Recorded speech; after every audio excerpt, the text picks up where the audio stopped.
Assalamualaikum and hi everyone, I am AQILAH FARWIZAH binti AMIR HAMZAH. So today I would like to explain further about Maybank financial performance. But before that, let us know more about the company of Maybank. Maybank was established in 1960 and is the largest financial services group in Malaysia with an established presence in the Asian region.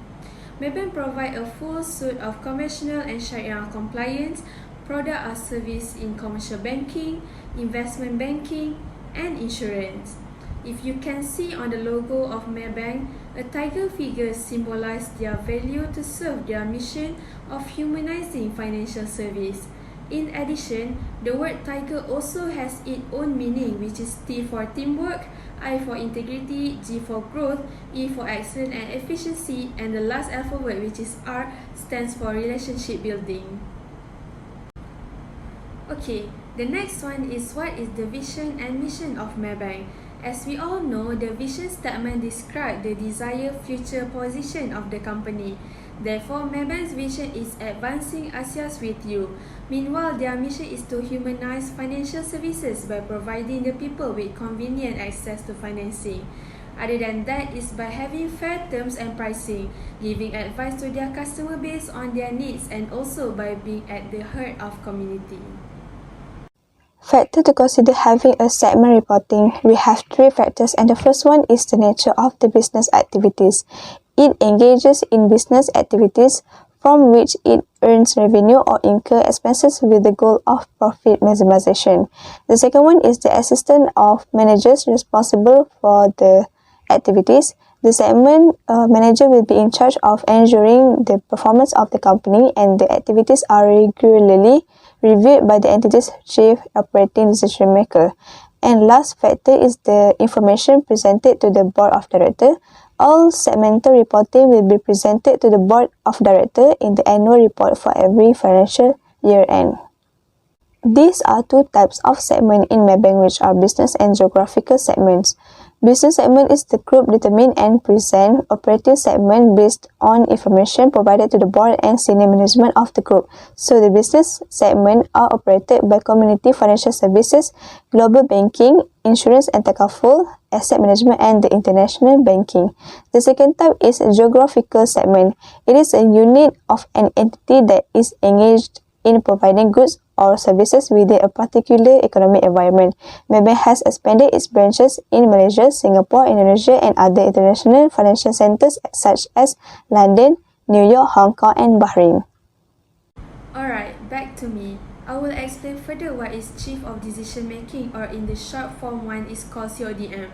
It can be defined as an individual or group of individuals that is responsible for the allocation of resources and assessing the performance of the reporting segment. The title of CODM is not relevant as long as it's person responsible for making strategic decisions about the entity segment. It can be the CEO, Chief Executive Officer, Senior Management Team, or Board of Directors.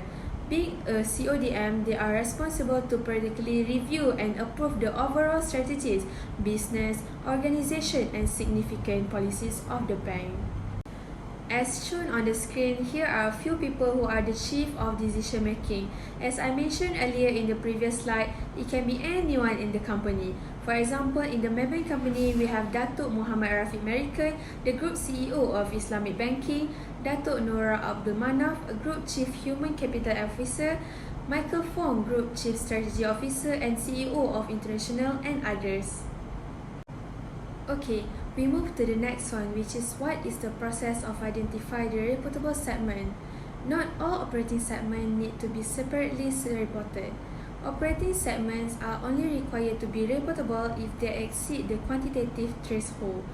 There are three types of quantitative threshold that companies can use. First of all is by revenue. Its reported revenues from sales to external customer and inter-segment sales is 10% or more of the combined revenue, internal and external, of all operating segments. The second one is by profit. The absolute amount of the segment's reported profit or loss is 10% or more of the greater of the combined reported profit of all segments reporting profit, or the combined loss of all segments reporting losses. And the last one is by asset. The segment's assets are 10% or more of the total asset of all operating assets. After determining the reportable segments, the entity should ensure that the total external revenue attributable to those reported segments is at least 75% of the entity's total revenue. Here is the original segment revenue as reported in Maybank Berhad's annual report. According applying to the calculation of 10% threshold test of revenue basis, we can conclude that there are only 3 reportable segments identified, which are consist of Group Community Financial Services of 58.43%, Group Corporate Banking and Global Markets of 34.5%, and the last one, Group Insurance and Takaful of 11.43%. The other 3, which are Group Investment Banking, Group Asset Management, and Head Office and others, fall into non-reportable segments. The non-reportable segment will be added and combined together and disclosed as other operating segments. After determining the reportable segment, we must do a segmental analysis of 75% rule, in which the total external revenue of reportable segment must be at least 75% of total external revenue of our company. So here, after performing the 75% test rule, it is resulted in 103.89%. Since it's already at 75%, no adjustment need to be made. Alright, after listening to Shahidatul's explanation in previous slide just now, so here is this new segment of Maybank Company. In order to fulfill the requirement of at least 4 reportable segments and 1 non-reportable segment, we have to make an adjustment of operating segment as shown in the following table.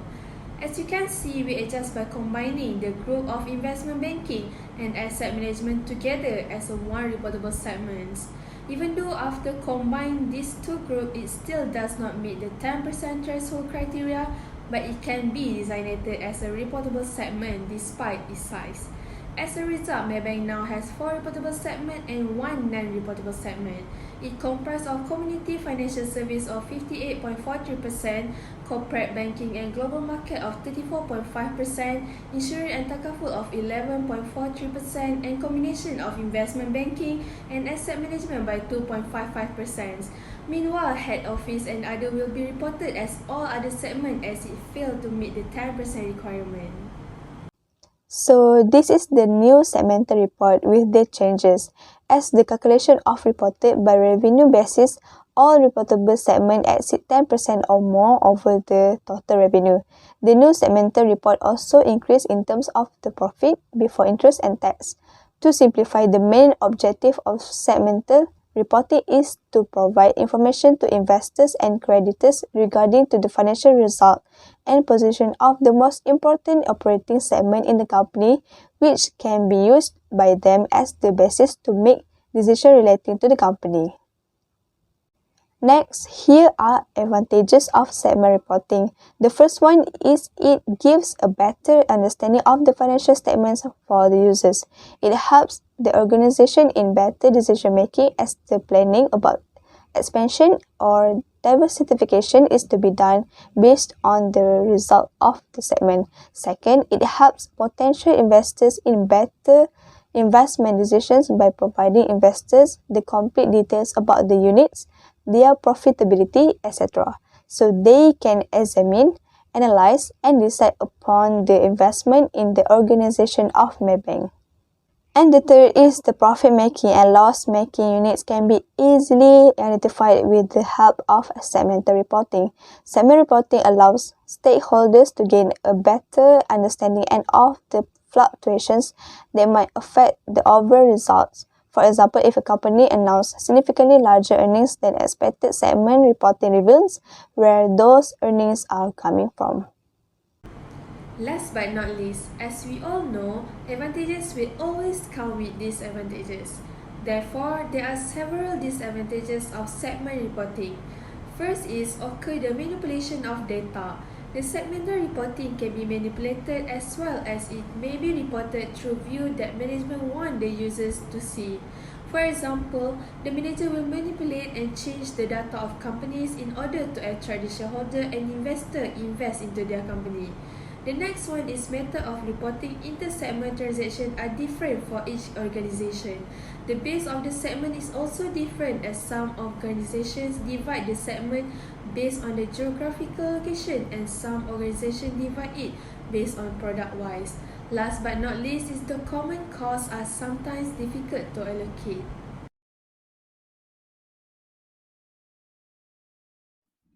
Assalamualaikum warahmatullahi wabarakatuh. My name is AINA MARHAINI binti Muhammad Rashidi, and I will be presenting about interim financial reporting of Maybank.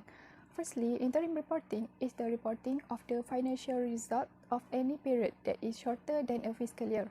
Interim reporting is usually required for any company that is publicly held, and it typically involves the issuance of 3 quarterly financial statements each year. For the basis of preparation, the unaudited condensed interim financial statement for the group have been prepared under the historical cost convention, except for first, asset and liabilities that are stated at fair values. Second, financial asset at fair value through other comprehensive income. Third, financial assets and liabilities at fair value through profit and loss. Fourth, derivative financial instrument, and lastly, investment properties. The interim financial statement have been prepared in accordance with the requirement of Chapter 9 Part K of the Listing Requirement of Bursa Malaysia Securities Berhad, MFRS 134 Interim Financial Reporting, and IAS 134 Interim Financial Reporting. The interim financial statement also do not include all the information and disclosure required in the audited annual financial statements, and should be read in conjunction with the audited annual financial statement for the year ended 31st December 2020.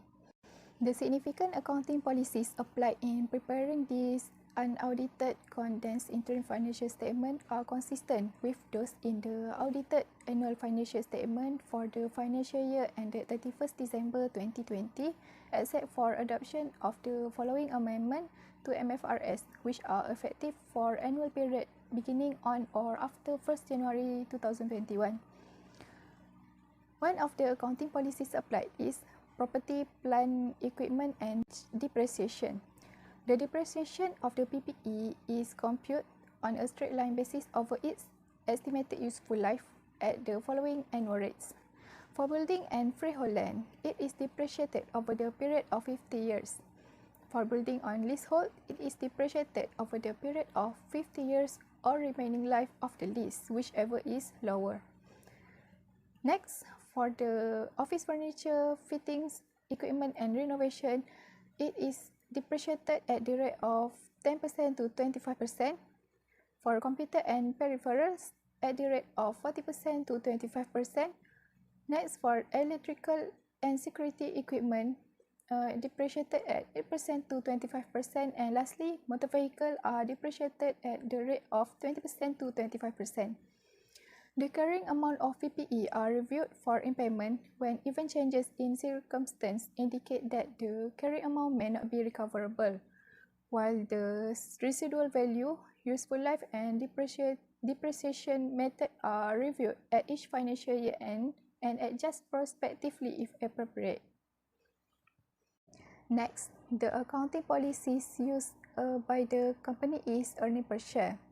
The group presents basic and diluted earning per share EPS for profit or loss from continuing operation attributable to the ordinary equity holders of the bank on the face of the income statement.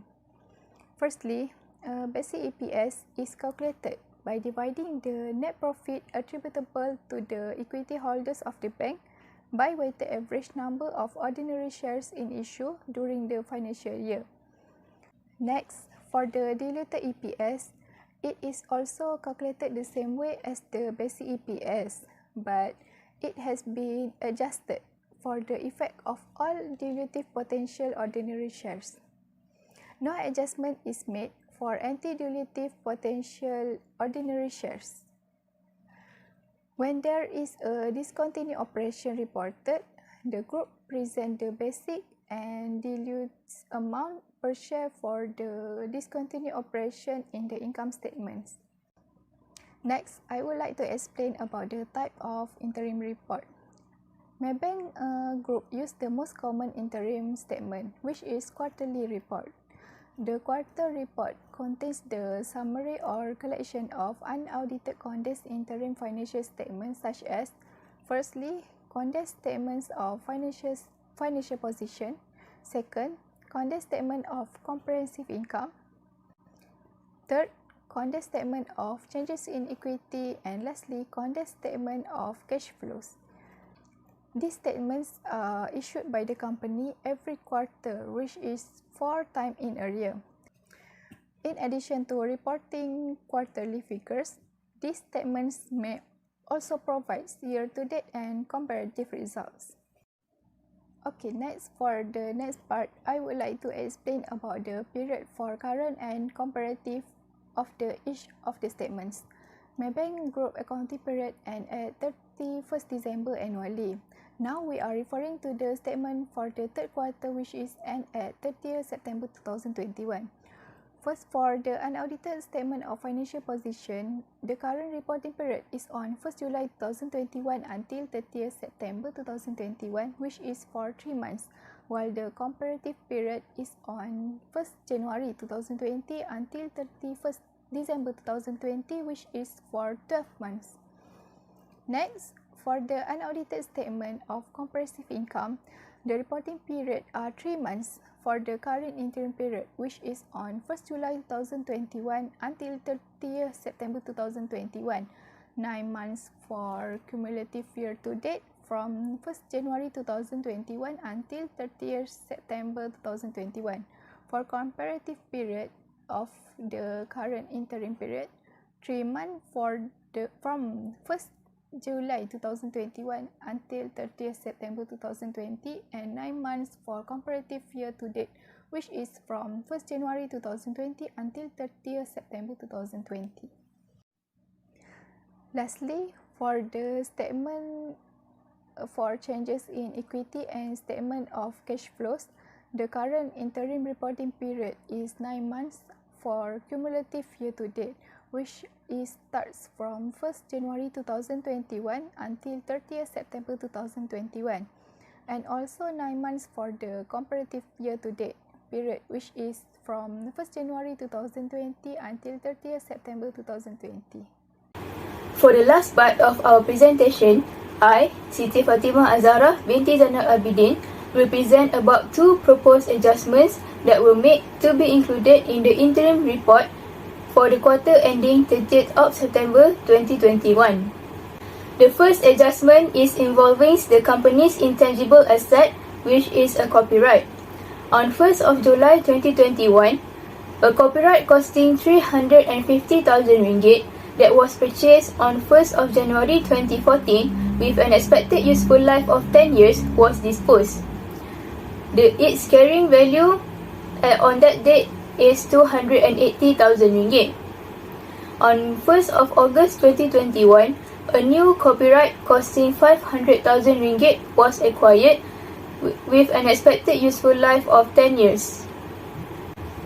This is how the value of the copyright was computed. The opening balance as at 1st of January 2021 was 11,138,294,000 ringgit.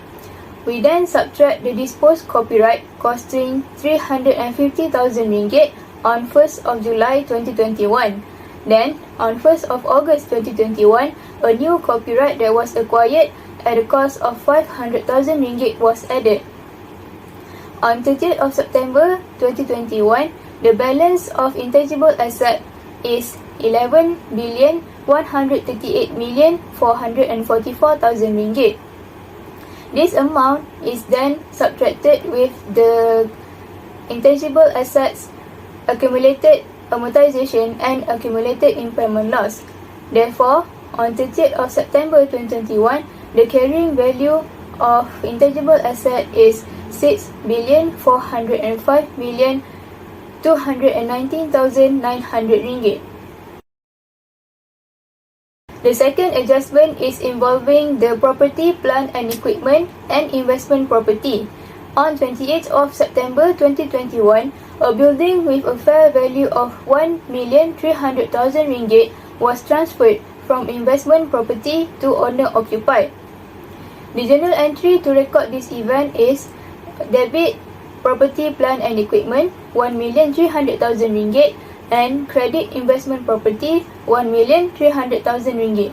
This is the effects of the adjustments to the statement of financial position. Before adjustments were made, the value of property, plant and equipment for the interim period ending 30th of September 2021 was RM2,129,989,000. The value of investment property was RM406,681,000. Meanwhile, the value of intangible asset is RM6,683,461,000. After adjustments were made, the value of property, plant and equipment increased by RM1,300,000. Meanwhile, the value of investment property decreased by RM1,300,000.